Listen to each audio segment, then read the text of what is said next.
প্রবাসীদের কল্যাণ ও রেমিটেন্স বৃদ্ধি নানা দিক ও কাজ করার ক্ষেত্রে রিক্রুটিং এজেন্সিগুলোর প্রতিবন্ধকতা নিয়ে কথা বলতে আমাদের সঙ্গে যুক্ত হয়েছেন বায়রার সাবেক সাংস্কৃতিক বিষয়ক সম্পাদক কে মোবারকুল্লাহ শিমুল। জনাব শিমুল, আপনাকে স্বাগত। ধন্যবাদ আপনাকে। আমরা আমাদের সহকর্মীর প্রতিবেদনও দেখছিলাম, বাজেটের বিষয় আসছে বাজেটে প্রবাসীদের নিয়ে, যারা আপনারা বিশেষ করে বেসরকারি খাতে যারা বৈদেশিক কর্মসংস্থান তৈরিতে সবথেকে বড় ভূমিকা রাখেন, সেখানে বাজেটে যে বরাদ্দটা দেওয়া হয় তা আপনাদের জায়গা থেকে কি মনে হয়, কতটা যথেষ্ট আসছে বাজেটে, আপনাদের প্রত্যাশাটা কি? আপনাকে বিশেষ করে সময় টিভিকে ধন্যবাদ জানাচ্ছি। প্রতি বছরই বাজেট হয়, বাজেটে প্রবাসী কল্যাণ মন্ত্রণালয় যে বরাদ্দ করা হয় সেটাতে প্রাইভেট সেক্টরের কোনো কন্ট্রিবিউশন নেই। অর্থাৎ প্রাইভেট সেক্টরকে এখানে অংশীজন হিসাবে মূল্যায়ন করা হয় না এবং প্রাইভেট সেক্টরকে কখনো সবসময় ইগনোর করা হয়। এই বাজেট সম্পূর্ণ মন্ত্রণালয়ের নিয়ন্ত্রণে, কিন্তু আমাদের প্রাইভেট সেক্টরের জন্য কোনো কিছু করা হচ্ছে না। এই বাজেট নিয়ে আমাদের যে চিন্তাভাবনা, গত বছর 885 কোটি টাকা বরাদ্দ দেওয়া হয়েছে, কিন্তু প্রাইভেট সেক্টরে কোনো সুযোগ সুবিধা পায়নি। সেটা গভর্নমেন্ট যেভাবে চাচ্ছে, আজকে প্রায় স্বাধীনতার পর থেকে প্রাইভেট সেক্টর যেভাবে শ্রমিককে বেসরকারিভাবেই কিন্তু শ্রমিক যাচ্ছে। আপনি যদি হিসাব করেন 1,50,00,000 শ্রমিকের কর্মসংস্থান ব্যবস্থা করা হয়েছে, এটা কিন্তু সম্পূর্ণ বেসরকারিভাবে। এটা 5% কি 3% সরকার কন্ট্রিবিউশন আছে, অর্থাৎ বই ছেলে লোক পাঠায়, কিন্তু বাকি আমরাই শ্রমিক পাঠাই। এখন একটি কথা আমরা বারবার বলি যে আপনি যদি একটি হাঁসের পেট থেকে একটি সুন্দর ডিম আশা করেন, কিন্তু সেই হাঁসকে আপনি সুরক্ষা দিবেন না, হাঁসকে আপনি ইগনোর করবেন, হাঁসের সাথে আপনি সুরক্ষা দিবেন না, আপনি সাপোর্ট দিবেন না, তাহলে আপনি কী করে আপনি ডিম পাবেন? গভর্নমেন্টের যে গভর্নমেন্টের লক্ষ্য হলো, গভর্নমেন্ট এই অর্থ বছরে প্রায় 51.4 বিলিয়ন ডলার মার্কিন ডলার সে প্রবাসী আয় আনতে চায়। তো এই রেমিটেন্স আনতে হলে তো বেসরকারিভাবে তাদের টার্গেট প্রায় প্রতি মাসে প্রায় 90,000 শ্রমিকের কর্মসংস্থান ব্যবস্থা। আপনারা যারা বিদেশে কর্মী প্রেরণ করেন বেসরকারিভাবে, তারা বরাবরই উপেক্ষিত এমনটা? হ্যাঁ, 100% উপেক্ষিত। এই কারণে যেহেতু সরকারের যে মূল টার্গেট যে প্রতি মাসে 90,000 শ্রমিকের কর্মসংস্থান ব্যবস্থা করবে, সেটা এমনি হয়ে যাবে? সেটা তো প্রাইভেট সেক্টর করে। তাহলে প্রাইভেট সেক্টর যদি এই 90,000 শ্রমিকের কর্মসংস্থান ব্যবস্থা করতে হয়, তাহলে যে প্রতিবন্ধকতা সৃষ্টি হয়, দৃষ্টিভঙ্গিটাই হলো গভর্নমেন্টের যে সমস্ত মেশিনারি আছে তাদের দৃষ্টিভঙ্গি হলো নেগেটিভ। আর এই নেগেটিভের কারণে আজকে এই শ্রমবাজার মুক্ত হয়ে পড়ছে। এখন বর্তমান সময়ের জন্য আপনি দেখেন, বর্তমান সময়ে শ্রমিক যাচ্ছে মাত্র 30,000 থেকে 35,000, কিন্তু যে সংখ্যা আগে ছিল 60,000 থেকে 70,000, ক্রমান্বয়ে এটা নিম্নের দিকে যাচ্ছে।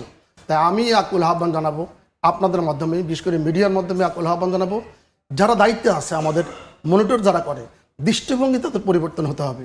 আপনি জানেন, রামিসা হত্যা হওয়ার পরে প্রধানমন্ত্রী ঘোষণা করছে যে তার শাস্তি হবে, কিন্তু গত 3 দিন আগে, বেশি দিন হয়নি, 3 দিন আগে আমাদের মন্ত্রণালয় থেকে 3টি লাইসেন্সকে আপনার ক্যান্সেল করা হয়েছে। কি জন্য?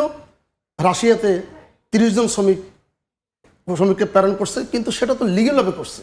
তার শাস্তি হওয়া উচিত কখন? আপনি যখনই কোনো রিকোয়ারমেন্টে অন্যায় করে, এই অন্যায় প্রমাণিত হওয়ার পরে দেন তাকে আপনি শাস্তি দেবেন। কিন্তু আপনি অন্যায় প্রমাণিত না হয়ে, এই যে শ্রমিক আমরা বিদেশে পাঠাই, কতগুলি ধাপ আমরা অতিক্রম করে পাঠাই। অর্থাৎ আমরা মন্ত্রণালয়ের অনুমতি নিই, আপনার বিদেশে যে আমাদের দূতাবাস আছে, দূতাবাস কর্মস্থল পর্যবেক্ষণ করে সমস্ত সত্যায়নের প্রক্রিয়া শেষ করে আমরা শ্রমিক পাঠাই। সেক্ষেত্রে বাজেট বরাদ্দের যে চিত্র বা বরাবরই রিক্রুটিং এজেন্সিগুলো যেভাবে উপেক্ষিত, সরকারের যে পরিকল্পনা লক্ষ্য 5 বছরে কোটি কর্মসংস্থান তৈরি করা বিদেশে, সেটা আদৌ সম্ভব? আমি মনে করি গভর্নমেন্ট এখানে আরও ফ্লেক্সিবল হতে হবে, অর্থাৎ আমাদেরকে স্বীকৃতি দিতে হবে। গভর্নমেন্টের কাছে, গভর্নমেন্ট প্লাস হলে আমাদের যেই অথরিটি আছে, অথরিটি আমাদের কাছে, আমরা দেখি তাদের কাছে, যখন আমরা অংশীজন সহ আমরা যখন বৈঠক করি, আসলে বেসিক্যালি আমাদের কোনো স্বীকৃতি নেই। আপনি দেখেন আরএমজি, আজকে যে গার্মেন্টস সেক্টর বিভিন্নভাবে প্রণোদনা পাচ্ছে এবং তারা প্রিট্যাক্স অনেক কিছু পাচ্ছে, তারা লোন পাচ্ছে, কিন্তু এই রেমিটেন্সের উপর ভর করে দেশ আজকে সচল আছে। কিন্তু আজকে যারা এই এত কষ্ট করে, এত টাকা ইনভেস্ট করে, এত পরিশ্রম করে, এত মেধা বিনিয়োগ করে বিদেশে শ্রমিক পাঠাচ্ছে, তাদেরকে কোনো স্বীকৃতি নেই এবং তাদের জন্য ব্যাংক লোন পর্যন্ত পাচ্ছে না তারা। অর্থাৎ ঋণ যদি তারা পেতে চায়, তাহলে তারা বাধার সম্মুখীন হয়। অর্থাৎ এটাকে ঝুঁকিপূর্ণ সেক্টর হিসাবে ব্যাংক চিহ্নিত করেছে, যেখানে গভর্নমেন্ট বলতেছে যে এই সেক্টর দিয়েই তারা রেমিটেন্স বাড়াবে এবং দেশের অর্থনৈতিক চাকা সচল করবে। আবার অন্যদিকে আর্থিক প্রতিষ্ঠানগুলি আমাদেরকে স্বীকৃতি দিচ্ছে না। এবং আমরা যারা আজকে কষ্ট করে শ্রমিককে কর্মসংস্থান ব্যবস্থা করি, আমাদেরকে মন্ত্রণালয় এবং আমাদের যারা মনিটরিং আমরা যারা আমাদেরকে করে, তারাও আমাদেরকে দৃষ্টিভঙ্গি পরিবর্তন এখন খুব প্রয়োজন বেশি। জি, প্রধান প্রতিবন্ধকতাগুলো কি কি রয়েছে এই মুহূর্তে আপনাদের সামনে কাজ করার জন্য? আমরা কাজ করতে গিয়ে যে প্রতিবন্ধকতা সৃষ্টি হয় সেটা হলো যে একজন শ্রমিক বিদেশ যেতে হলে ডিমান্ড আনতে হয় বিদেশ থেকে। তো বিদেশ থেকে ডিমান্ড আনতে হলে যে আমরা আইএলও সিস্টেম অনুসারে জিরো কস্টে শ্রমিক পাঠাতে হবে, অর্থাৎ জিরো কস্ট মডিউলে। কিন্তু আমরা দেখতে হবে নেপাল, ভিয়েতনাম, ইন্দোনেশিয়া, পাকিস্তান ওইসব অন্যান্য দেশগুলি কীভাবে বিদেশে শ্রমিক পাঠায়। তারা কি শুধুমাত্র জিরো কস্ট মডিউলে লোক পাঠায়, নাকি এখানে অর্থেরও প্রয়োজন রয়েছে? সেখানে আমাদের গভর্নমেন্টের, অর্থাৎ আমরা যে অর্থ বিনিয়োগ করি, আমরা যেভাবে ডিমান্ড আনি বা যে সমস্ত জায়গাতে আমরা এই কাজগুলো করি, সেই কাজগুলো করতে গিয়ে আমরা অনেক সময় রিস্কে পড়ে যাই, যেহেতু আমরা অনেক সময় আমাদের পুঁজিও হারিয়ে যাই। আমাদের অনেক এজেন্সির মালিক আপনার হার্ট অ্যাটাক করে মারা গিয়েছে, তারা তাদের পুঁজি পায়নি, স্বীকৃতি নাই, কারণ এই যে টাকা ট্রান্সফার করে, টাকা যে পাঠায়, এটাই ইলিগাল। আপনাদের প্রতিবন্ধকতার কথাগুলো আমরা শুনলাম, প্রবাসীদেরও কিন্তু বেশ কিছু দাবি দেওয়া রয়েছে। জনাব শিমুল, আমরা সেই দাবি দেওয়ার কথাগুলো একটু শুনবো, কথাগুলো শুনে এসে আবারও আপনার কাছে আসবো, আবারও আলোচনা করব। দর্শক, প্রবাসীদের কিছু দাবির কথা জেনে আসে আমাদের কুয়েত প্রতিনিধি মঈন সুমনের রিপোর্টে। আসন্ন জাতীয় বাজেট সামনে রেখে মধ্যপ্রাচ্য সহ বিশ্বের বিভিন্ন দেশে অবস্থানরত প্রবাসীরা সরকারের কাছে বেশ কিছু গুরুত্বপূর্ণ দাবি জানিয়েছেন।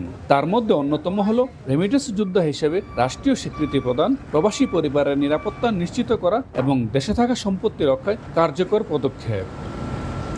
প্রবাসীরা বিদেশে কঠোর পরিশ্রম করে দেশের অর্থনীতিতে অবদান রেখে চলেছেন। তাদের অভিযোগ, দেশে তাদের অনুপস্থিতির সুযোগ নিয়ে অনেক সময় জমি জমা দখল, প্রতারণা এবং হয়রানির ঘটনা ঘটে। এসব সমস্যার সমাধানে বিশেষ ট্রাইব্যুনাল গঠনের দাবি জানিয়েছেন তারা। এছাড়া রেমিটেন্সে প্রণোদনা বৃদ্ধি, বিমানবন্দরে হয়রানি বন্ধ, প্রবাসী কল্যাণ ব্যাংকের ঋণ সহজীকরণ, দূতাবাসের সেবার মান উন্নয়ন, দক্ষতা বাড়াতে প্রশিক্ষণ, স্বাস্থ্য বীমা ও সামাজিক নিরাপত্তা কর্মসূচি চালুরও দাবি জানিয়েছেন প্রবাসীরা। আগামী বাজেটে এসব দাবি বাস্তবায়নের মাধ্যমে দেশের অর্থনীতির অন্যতম স্তম্ভ প্রবাসীদের অবদান যথাযথভাবে মূল্যায়ন করা হবে বলে আশা তাদের। ই পাসপোর্টগুলো এখন হচ্ছে, সেই পাসপোর্টগুলোকে কিভাবে সহজ করা যায় সে ব্যবস্থা আমি আশা করি সরকার নেবেন। সরকারের দৃষ্টি আকর্ষণ করে বলবো, আমরা যারা প্রবাসী আছি আমাদেরকে এই হয়রানি থেকে মুক্ত করার জন্য। বিশেষজ্ঞরা বলছেন, প্রবাসী বান্ধব বাজেট প্রণয়ন করা হলে একদিকে যেমন রেমিটেন্স প্রবাহ বাড়বে, অন্যদিকে বিদেশে কর্মরত বাংলাদেশিদের মধ্যে আস্থা ও উৎসাহ বৃদ্ধি পাবে। তাদের এই দীর্ঘদিনের দাবি ও প্রত্যাশাগুলো আসন্ন বাজেটে কতটা প্রতিফলন হয় সেদিকে তাকিয়ে আছেন বিশ্বের বিভিন্ন প্রান্তে থাকা কোটি প্রবাসী বাংলাদেশি। মঈন সুমন, সময় সংবাদ, কুয়েত।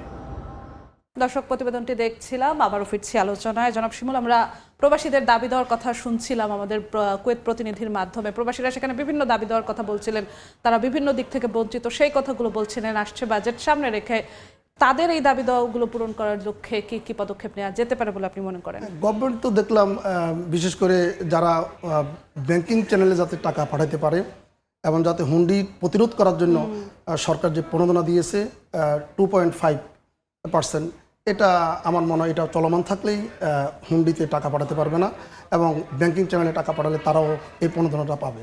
এরপর গভর্নমেন্ট নতুন করে যেই আমরা আলোচনা দেখলাম, গভর্নমেন্ট চাচ্ছে যে এই প্রবাসীরা যাতে তাদের যদি কোনো অপ্রদর্শিত অর্থ থাকে, সেই অপ্রদর্শিত অর্থকে তারা বাংলাদেশে এনে তারা যে কোনো খাতে তারা বিনিয়োগ করতে পারবে, সে গভর্নমেন্টকে কোনো ট্যাক্স দিতে হবে না। তারপরে দেখা যাচ্ছে যে প্রবাসী ব্যাংকের মাধ্যমে লোনের একটা ব্যবস্থা আছে। তো আমার মনে হয় গভর্নমেন্ট প্রবাসীদের জন্য যেই ফ্যাসিলিটি ঘোষণা করছে, এটা আসলে আমরা সাধুবাদ জানাই, এবং আমরা চাই যে প্রবাসীদের সুরক্ষার জন্য যারা বিদেশ থেকে বিদেশে অর্থ ইনকাম করে দেশে আসবে, তারা যাতে তাদের অর্থকে যাতে কাজে লাগাতে পারে, তার জন্য একটা প্রবাসী আর্থিক দিকটা এটা গেল, কিন্তু তাদের সামাজিক পারিবারিক যে নিশ্চয়তা, সুরক্ষা, সেই বিষয়গুলোর দাবি সেটা আপনাকে ধন্যবাদ। এটা তো আপনি দেখেন মাঝে মধ্যে, আপনারা জানেন যে এয়ারপোর্টে আসলেই হয়রানির শিকার হয়, এটা অনেক কথা হয়। এখন এটা আসলে আমি বারবার বলি একটা কথা, দৃষ্টিভঙ্গিটা কেমন। আপনি যদি যেই ইমিগ্রেশন অফিসার আপনি আছেন, আপনার দৃষ্টিভঙ্গি যদি থাকে যে এ তো কুলি, সে কাজ করছে বিদেশে, মানে মজুরি কাজ করছে, দিন মজুরি কাজ করছে। এই দৃষ্টিভঙ্গিটা তো আপনি আমাদের কাছ থেকে এটা চেঞ্জ করতে হবে। এটা চেঞ্জ না করলে স্বীকৃতি কীভাবে আপনি দিবেন? এই জন্য আমার মনে হয় আমাদের রাষ্ট্র রেমিটেন্স প্রবাহ বৃদ্ধি করার জন্য যদি শুধু রেমিটেন্স প্রবাহ বৃদ্ধি করার জন্য যদি স্লোগান দেয় আর তাদেরকে সম্মান না করে, তাহলে তো আপনার এটা সার্থক হবে না। তা আমি মনে করি যে রেমিটেন্স যোদ্ধা যারা রয়েছে বিদেশে, তাদের যেই দাবিগুলি আছে, সরকার যথেষ্ট সচেতন, এবং আমরা যারা শ্রমিককে কর্মসংস্থানের ব্যবস্থা করি, আমরা লিগেল ওয়েতে কর্মসংস্থানের ব্যবস্থা করি। আপনাদের মাধ্যমে অনুরোধ জানাবো যে এই লিগেল প্রসেসটা যাতে গতিটা যাতে অন্তপক্ষে খুব দ্রুত হয়। কারণ একটা শ্রমিক যাওয়ার জন্য বাংলাদেশে যে আমলাতান্ত্রিক জটিলতা, এটা অনেক টাইম লাগে, যার কারণে শ্রমিক আপনার যারা যায় ভিজিট বিষয়ে ইলিগেলভাবে লোক চলে যায়, কেউ অপেক্ষা করে না।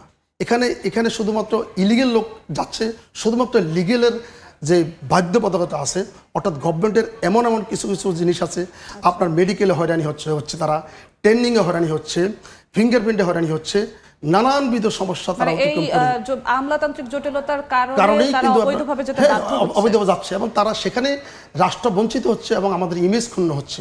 এবং রিকোয়েন্সের মালিকদের বাইরে যারা আজকে মানব পাচার করতেছে, তারা কিন্তু আপনার অবৈধভাবে লোক পাঠাচ্ছে, কিন্তু সেটাকে দেখভাল করার মতো কেউ নেই। শুধু দেখভাল করার মতো আছে শুধুমাত্র লিগেলভাবে যারা কর্মী পাঠাবে, তারা যদি কোনো অনিয়ম করে, তারা ওখানে কোনো শ্রমিক যদি বিপদে পড়ে, তাহলে মন্ত্রণালয় অর্থাৎ আমাদের যে অথরিটি আছে তাদের লাইসেন্স বাতিল করা হবে, তাদেরকে শাস্তির আওতায় আনা হয়। আপনাদের মাধ্যমে আজকে প্রতিবাদ করতে চাই এখানে যে লিগেল মাইগ্রেশন, যারা স্মার্ট কার্ড নিয়ে গভর্নমেন্টের নিয়ম নীতি মেনে বিদেশে কর্মসংস্থানের ব্যবস্থা করা হয়েছে, 5.5 লক্ষ লোক, 4,75,000 লোক 2021 সাল, 22 সাল এবং 23 সালে মালয়েশিয়া প্রেরণ করা হয়েছিল।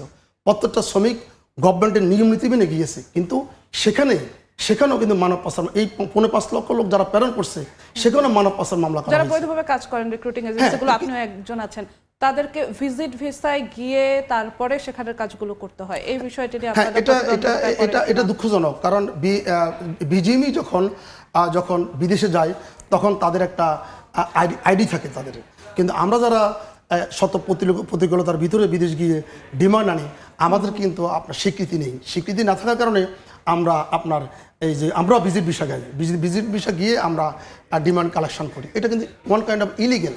তাই আমরা মনে করি সরকারের নিকট আমরা আবেদন জানাবো আপনাদের মাধ্যমে, যাতে আমাদেরকে স্বীকৃতি দেওয়া হয়। এবং 2008 সালে আমাদের ভাইরা দায়িত্ব যে সমস্ত নেতৃত্বে ছিল, তারা গভর্নমেন্টের সাথে আলোচনা করে তৎকালীন সময়ে যে আমরা যে বিদেশে বিনিয়োগ করি, একটা পাসবুকের ব্যবস্থা করা হয়েছে, যাতে অন্তপক্ষে একটা পাসবুক ব্যবস্থা করা হোক, যাতে একটা শ্রমিককে আমরা প্রেরণের জন্য অন্তপক্ষে ন্যূনতম $500 অন্তপক্ষে আমরা যাতে এখানে এন্ডোজ করা থাকে, তাহলে আমাদের বিনিয়োগটা কিছুটা হলেও অন্তপক্ষে রিস্ক থাকবে না, ব্যাংকিং চ্যানেলে থাকবে। আমরা যারা উমরার কাজ করি, আমরা যারা হজের কাজ করি, আমরা কিন্তু ব্যাংকিং চ্যানেলে টাকা প্রেরণ করি এখান থেকে, কিন্তু যারা রিক্রুটমেন্ট করি তাদের সে সুযোগ নাই। তাই গভর্নমেন্ট যদি অন্তপক্ষে এইটুকু দেখে, তাহলে আমরা আমাদের বিনিয়োগটা বাড়াতে পারবো, আমরা ডিমান্ড আনতে পারবো, এবং গভর্নমেন্টের যে পরিকল্পনা আছে 1 কোটি লোকের কর্মসংস্থান ব্যবস্থা করে 5 বছরে, এটা সম্ভব। কিন্তু আপনি কোনো অবস্থাতেই আমাদেরকে ইগনোর করে, আমাদেরকে আপনি ফেলে রেখে, আমাদেরকে মামলাতে জড়িত করে, আমাদেরকে আপনি ইগনোর করে 1 কোটি লোকের কর্মসংস্থানের ব্যবস্থা করবেন, ইট ইজ কোয়াইট ইম্পসিবল, এটা অসম্ভব। জনাব শিমুল, আপনাকে অসংখ্য ধন্যবাদ আমাদের সঙ্গে যুক্ত হওয়ার জন্য। Thank you. দর্শক, আমরা প্রবাসীদের কল্যাণ এবং রেমিটেন্স বৃদ্ধির নানা দিক নিয়ে আলোচনা করেছিলাম। আমাদের সঙ্গে স্টুডিওতে যুক্ত হয়েছিলেন বায়রার সাবেক সাংস্কৃতিক বিষয়ক সম্পাদক কে মোবারকুল্লাহ শিমুল।